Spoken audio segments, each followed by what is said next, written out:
Hello students, how are you all? I hope all are you fine. Today I am going to teach you computer subject. In our previous video, we were completed our chapter 3.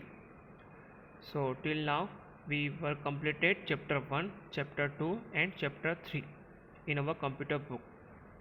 Today we are going to start our chapter 4 in our book. So all my dear students, please open your computer book in page number 32. Okay, today we are going to start our chapter 4. So you will open your computer book in page number 32. Before start this chapter, I want to say something to all my dear students.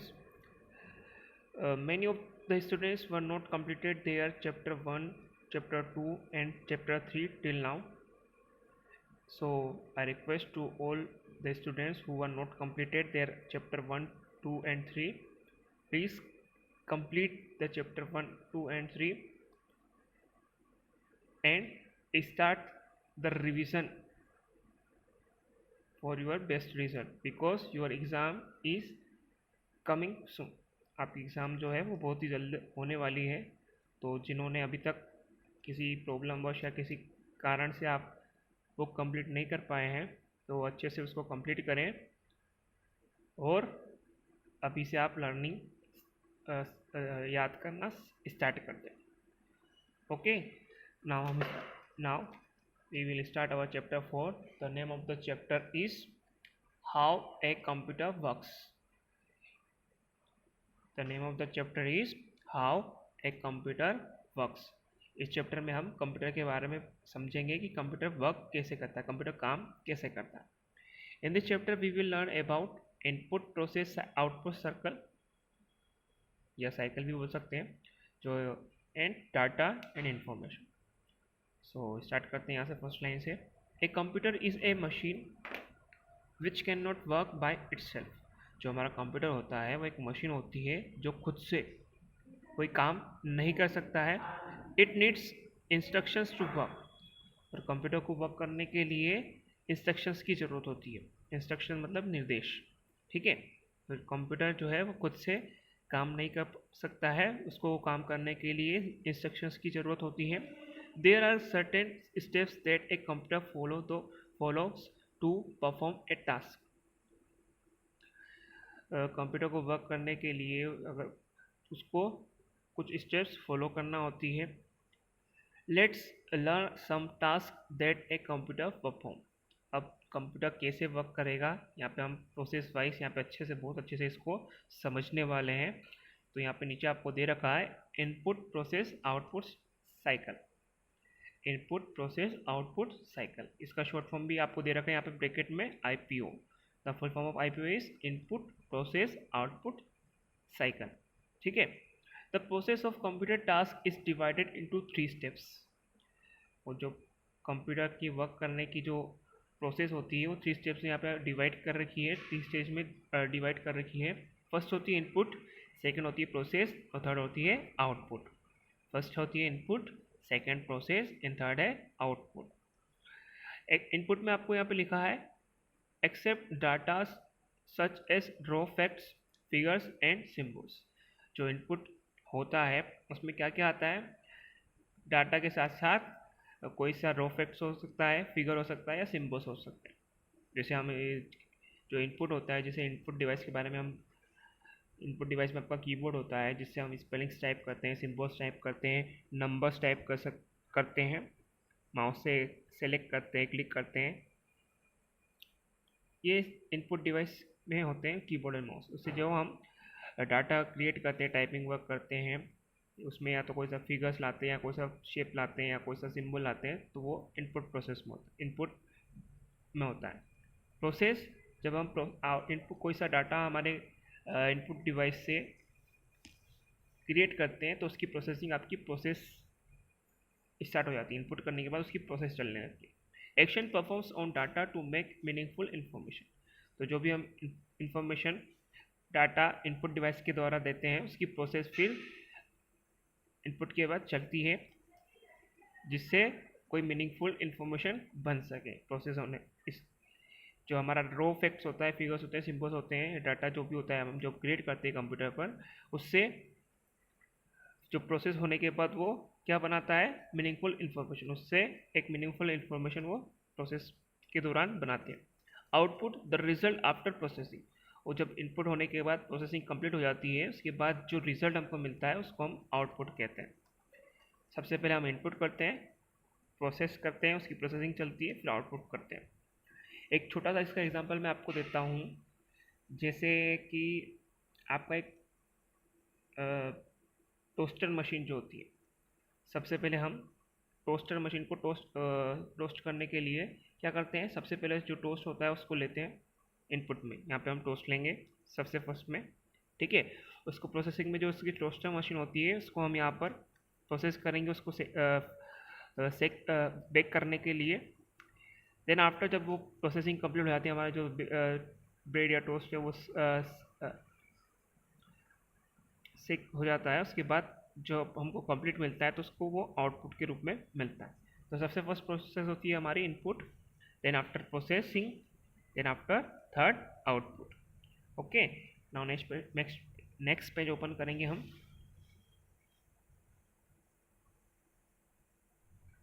In page number 33, in page number 33, to understand IPO cycle, let us add two numbers 4 and 3 to get result 7।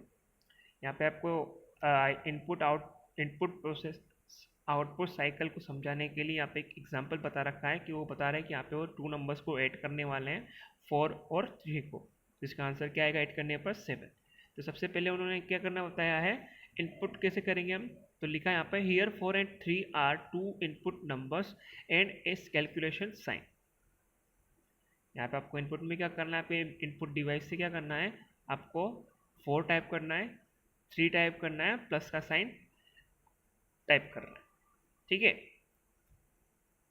Second में लिखा है processing में क्या करना है आपको, the operation perform on the input number 4 and 3 is plus addition. और जब हम कंप्यूटर पर 4 + 3 टाइप कर देंगे तो जो प्रोसेसिंग डिवाइस होती है हमारा, जो कि सीपीयू होता है, उसमें प्रोसेसिंग क्या चलती है, वो 4 + 3 को प्लस करने की प्रोसेसिंग करता है। और जब उसकी प्रोसेसिंग कंप्लीट हो जाती है तो हमारा आउटपुट हमको मिलता है। आउटपुट में क्या होता है, the meaningful result after process is 7।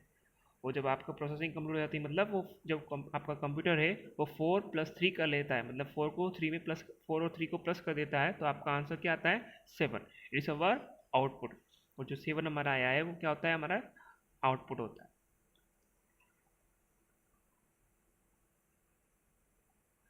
रोबोफैक्ट में आपको यहाँ पे लिखा है, इन computer input is given by input devices, CPU process the input and result is display on output devices. जैसे कि मैंने आपको पहले भी बताया है कि जो भी हम इनपुट करते हैं वो हमारी इनपुट डिवाइस से हम करते हैं, और जो भी इनपुट करने के बाद उसकी जो प्रोसेसिंग चलती है वो सीपीयू बॉक्स में चलती है, सीपीयू में चलती है, और उसकी प्रोसेसिंग कंप्लीट होने के बाद जब हमको रिजल्ट मिलता है वो हमको आउटपुट डिवाइस पर मिलता है। ओके, नेक्स्ट टॉपिक हम यहाँ पे पढ़ने वाले हैं। एक और इसका एग्जांपल दे रखा है आपको अच्छे से समझाने के लिए। In our daily life many activities involve the input process output cycle. और हमारे डेली लाइफ में ऐसी बहुत सारी एक्टिविटीज़ हमसे जुड़ी रहती है जिसमें इनपुट प्रोसेस आउटपुट साइकिल चलता रहता है, ये एक्टिविटी उसमें चलती रहती है। तो यहाँ पे आपको दे रखा है टू प्रिपेयर पिज़्ज़ा। यहाँ पे आपको पिज़्ज़ा बनाने के लिए एक बहुत ही अच्छे तरीके से यहाँ पे आपको समझा रखा है कि हम कैसे इसको इनपुट प्रोसेस और आउटपुट सर्कल को समझ सकते हैं। जैसे कि मैंने आपको टोस्टर मशीन के बारे में पहले समझाया, सेम वैसे यहाँ पे आपको बताना चाह रहा है। तो समझेंगे। सबसे पहले इनपुट में लिखा है आपको पिज़्ज़ा बेस विथ टॉपिंग्स। सबसे पहले हमको जो पिज़्ज़ा बेस जो होता है उसका जो शेप बनाते हैं, उसके जो भी मटेरियल है उसको बनाने के बाद उसको शेप डालने के बाद उसको हम एक प्लेट में तैयार करेंगे। जैसे कि यहाँ पे वो बहुत सारे सामान हैं, उसमें जो भी उसमें सामान लगता है, मटेरियल लगता है, वो उन्होंने बनाकर ये पिज़्ज़ा का शेप यहाँ पे उसमें बना दिया। सेकेंड स्टेप क्या होती है, मैंने प्रोसेस बेक पिज़्ज़ा इन माइक्रोवेव। जो पिज़्ज़ा हमने उसका जो सेका नहीं है, अभी उसको जो बेक नहीं किया है उसको बनाया हमने इनपुट में। उसके बाद बनाने के बाद उसको हमने किस में रखा है, माइक्रोवेव में फॉर प्रोसेसिंग, ताकि वो बेक हो सके, मतलब वो पक सके। देन आफ्टर जब वो प्रोसेसिंग उसकी कंप्लीट हो जाती है, जब आपका जो पिज़्ज़ा है वो कम्प्लीटली बेक हो जाता है, सेक जाता है, पक जाता है, उसके बाद उसका हम आउटपुट मानते हैं जब वो तैयार हो जाता है, जिससे आपका पिज़्ज़ा बन के रेडी हो चुका है। It is our output. Hot yummy pizza is our output. ये जो आउटपुट आपको दिख रहा है, आपका जो पिज़्ज़ा बन के तैयार है आपके लिए, वो क्या है, हमारा आउटपुट है। यहाँ पे एक और एग्जांपल दे रखा है आपको, टू प्रिपेयर मैंगो शेक।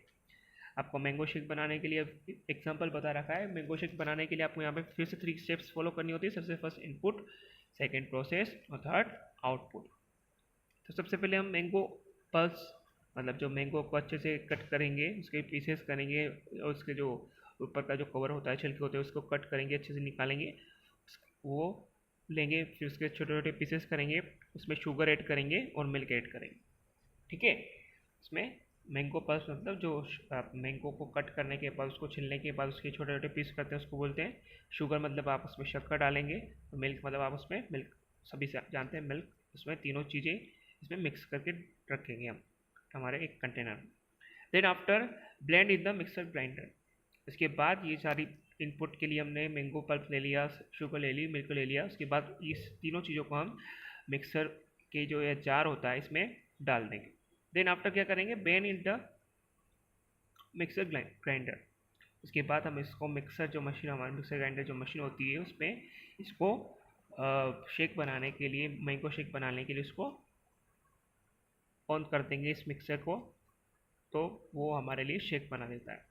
और जब हम उसको जब हमारा कम्प्लीटली मैंगो शेक बन जाता है, देन आफ्टर इट जो हमको मैंगो शेक मिलता है, it is our output. So mango shake is our output. तो यहाँ पे आपको 2 एग्जाम्पल और अच्छे से समझा दिए हैं।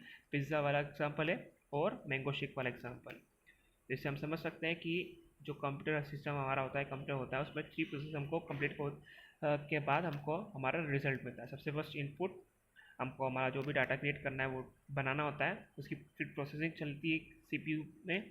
देन आफ्टर जो हमको रिजल्ट मिलता है वो हमको आउटपुट के रूप में मिलता है। नेक्स्ट पेज ओपन करेंगे हम, page number 34। Okay, page number 34।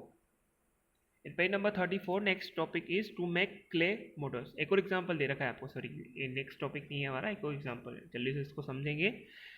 तो क्ले मॉडल्स बनाने के लिए मतलब मिट्टी की मूर्ति बनाने के लिए, ठीक है, जिसे आपको शक्ति सर भी अच्छे से बताते हैं, उन्होंने भी बहुत अच्छी अच्छी क्ले की मॉडल्स बना रखी है, मूर्तियाँ बना रखी हैं। जैसे गणेश चतुर्थी पे वो गणेश जी की बहुत ही सुंदर और अट्रैक्टिव मॉडल हमारे लिए बनाते हैं। तो यहाँ पे लिखा है क्ले। सबसे पहले हमको क्ले मॉडल बनाने के लिए क्या करना है, सबसे पहले हमको क्ले लेना है, अलग अलग कलर्स की क्ले लेना है, ठीक है। तो वो हो चुका है हमारे input clay. Then after child playing with clay, और जब हम उसको क्ले लेने के बाद उससे अलग अलग उस शेप में उसको बनाते हैं, वो होती है हमारी प्रोसेसिंग। जब हम उसको अच्छा शेप देने की कोशिश करते हैं, ट्राई करते हैं, तो होती है हमारी processing. And last toys made with clay, और जब हम क्ले से, मिट्टी से कोई अच्छा सा सुंदर पूरा शेप कंप्लीट कर लेते हैं टॉयज बनाने के लिए, जैसे यहाँ पे पता रखा है एलिफेंट है या ये है, ये जो भी शेप हमको बनाना है, जब हमसे बन जाता है उसको क्या बोलते हैं हम, आउटपुट, ठीक है। क्ले हमारे पास है, जब हम क्ले लेते हैं तो वो होती है हमारी इनपुट, और जब हमसे उसमें हम कोई शेप देने का वर्क करते हैं वो होती है हमारी प्रोसेसिंग, और जब हम उसको कम्प्लीटली शेप दे देते हैं, उसको कलर कर देते हैं अच्छे से, तो वो क्या होती है, हमारा आउटपुट होती है। So a computer also uses the IPO cycle to perform a task. वैसे ही जो आपका कंप्यूटर होता है वो किसी भी टास्क को, किसी भी काम को करने के लिए इनपुट प्रोसेस आउटपुट साइकिल को फॉलो करता है। यहाँ पे आपको पता रखा है इनपुट और आउटपुट। इनपुट प्रोसेस और आउटपुट के लिए क्या क्या डिवाइस होती है, तो इनपुट के लिए होती है data and instructions which are given by keyboard and mouse. Okay, जो इनपुट डिवाइस होती है जिसमें माउस होता है और कीबोर्ड होता है, इससे हम डाटा और इंस्ट्रक्शंस इनपुट करने का, देने का वर्क करते हैं। जब हम वर्क ये कर लेते हैं डाटा और इंस्ट्रक्शंस देने का, उसके बाद उसकी प्रोसेसिंग आपके CPU में चलती है एज पर इंस्ट्रक्शंस। जो भी हमने इंस्ट्रक्शंस दिए हैं उसकी प्रोसेसिंग हमारी CPU में यहाँ पे चलती है, वहाँ पे प्रोसेस उसकी चलती है। और जब प्रोसेसिंग कंप्लीट हो जाती है तो हमारा जो भी हमको रिजल्ट मिलता है वो कहाँ पे मिलता है, हमको हमारी आउटपुट डिवाइस पर मिलता है। जो भी इंफॉर्मेशन जो अभी हमारा रिजल्ट है, जो भी इंफॉर्मेशन है, वो हमको आउटपुट डिवाइस में मिलती है। Okay, now next topic is data. अब हम यहाँ पे समझेंगे कि जो डाटा है वो क्या होता है, किसे हम डाटा कहते हैं। तो एक collection of raw facts that are not organised and has no meaning on their own called raw data.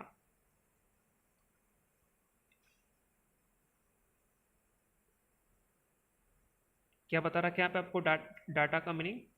एक collection of raw facts that are not organised, मतलब बहुत सारे डाटा, बहुत सारे रॉ फैक्ट्स का समूह होता है जो कि अच्छे से संगठित, ऑर्गेनाइज नहीं होता है, अच्छे से बना नहीं होता है। एंड हैज़ नो मीनिंग, और उसका कोई सही से मीनिंग नहीं निकलता है। On their own called raw data. ऐसा डाटा जो हम कंप्यूटर में टाइप करते हैं जिसका कोई सही अर्थ नहीं निकल पाता है, उसको हम रॉ डाटा कहते हैं। बट जब उसकी प्रोसेसिंग कंप्लीट हो जाती है तो उसके बाद उसका सही सही इंफॉर्मेशन, सही सही मीनिंग हम समझ पाते हैं। रोबो फैक्ट में लिखा है GIGO stands for garbage in garbage out. It means bad input will result bad output. अगर हम गलत इनपुट देंगे तो उसका रिजल्ट भी क्या आएगा हमारे पास, बैड ही आएगा, गलत ही आएगा। ठीक है, नेक्स्ट पेज ओपन करेंगे यहाँ पर हम, पेज नंबर 35 पर। Okay, last topic of this chapter is information. ठीक है, और जब हम डाटा और इंस्ट्रक्शंस देने का काम इनपुट डिवाइस से करते हैं, उसके बाद जब हमारी प्रोसेसिंग कंप्लीट हो जाती है, तब हमको जो भी हमारी इंफॉर्मेशन होती है वो एक सही मीनिंग के साथ हमको मिलती है, जो कि आपको यहाँ पे बता रखा है। Data after processing convert into A meaningful and useful information. और जब डाटा हमने जो भी इनपुट डिवाइस के द्वारा जो डाटा दिया है कंप्यूटर को, उस पर जब प्रोसेसिंग हमारी कंप्लीट हो जाती है, जब हमारी डाटा पर प्रोसेसिंग कंप्लीट हो जाती है, तो उससे एक मीनिंगफुल और यूजफुल इंफॉर्मेशन हमको मिलती है। ठीक है, इसको बोलते हैं हम इंफॉर्मेशन। तो यहाँ पे आपको बता रखा है लो फोटोस में, यहाँ पे ये डाटा दे रखा है, हम ये डाटा टाइप कर रहे हैं, तो ये जो कंप्यूटर होता है वो केवल बाइनरी लैंग्वेज समझ सकता है, जीरो जैसे, और जो बाइनरी लैंग्वेज होती है उसमें केवल 0 और 1 होता है, जो केवल एक कंप्यूटर समझ सकता है। ठीक है, तो वो कंप्यूटर में जब हम डाटा इनपुट करते हैं तो वो कंप्यूटर में इंफॉर्मेशन 0 और 1 मतलब बाइनरी लैंग्वेज के रूप में जाती है। जब उस प्रोसेसिंग होती है तो प्रोसेसिंग होने के बाद जो हमने डाटा दिया है वो इंफॉर्मेशन में कन्वर्ट हो जाता है, इंफॉर्मेशन में चेंज हो जाता है। तो ये प्रोसेस क्या होती है, इनपुट प्रोसेस आउटपुट साइकिल। पहले हम उसमें इनपुट करते हैं, तो फिर उसकी प्रोसेसिंग चलती है, और प्रोसेसिंग कंप्लीट होने के बाद जो भी हमको इन्फॉर्मेशन मिलती है वो एक सही अर्थों में और बहुत ही उपयोगी इन्फॉर्मेशन हमारे लिए होती है। तो this chapter we will read completely and understand also. Okay, so the exercise of this chapter we will complete in our next video. So all my dear students, please complete your chapter 1, chapter 2 and chapter 3 also if you are not completed. Okay, and your homework is you will learn the question answer of chapter 3. Okay, write and learn the question answer of chapter 3, page number 30. Okay, your homework is you will write and learn the question answer of page number 30 one time. You will write one time the question answer of this page and learn also. It's your homework. Okay, thank you.